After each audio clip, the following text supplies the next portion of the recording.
NATO was busted. Speaking Saturday at a campaign rally in Conway, South Carolina, Republican presidential frontrunner Donald Trump veered from his prepared remarks to talk about his view that European countries are taking advantage of the United States and not paying their fair share for their security. One of the presidents of a big country stood up and said, well, sir, if we don't pay and we're attacked by Russia, will you protect us? I said, you didn't pay? You're delinquent?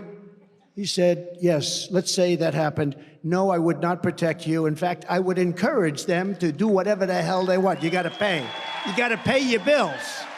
Trump's apparent fondness for Russian President Vladimir Putin and distrust of NATO allies are not new.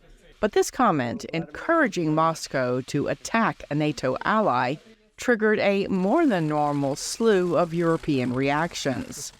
In a statement, NATO Secretary General Jens Stoltenberg said, "Any suggestion that allies will not defend each other undermines all of our security, including that of the U.S., and puts American and European soldiers at increased risk."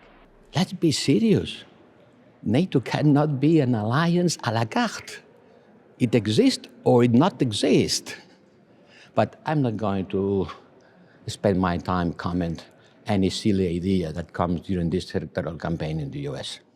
No country has debts to NATO, as Trump suggests. In 2014, alliance allies pledged to move towards spending 2% of their gross domestic product on defense by 2024. NATO estimates that as of early 2023, 10 of its 30 member states were close to that 2% mark. One expert noted that Trump has also asked the Republican-led House of Representatives not to provide any more U.S. military aid for Ukraine, which is fighting a defensive war against Russia. American policy is to some degree already shifting because there's a candidate Trump and because Trump is the leader of the Republican Party. I think that these comments are in a way the icing on the cake and suggest that depending on how the election goes, Europe could in some ways be alone with Russia, and Europe could be significantly more alone with the war in Ukraine. Another expert told VOA that Congress has put some policies in place to protect the NATO alliance, which has guaranteed security in Europe since the end of World War II.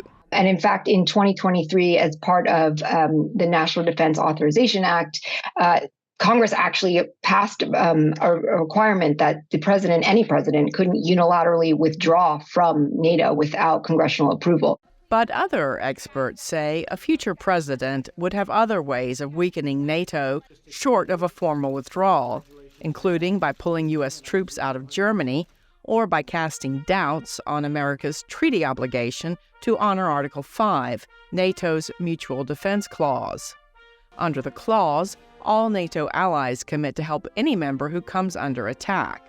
The article has only been activated once, by the United States, in the wake of the 9/11 terrorist attacks.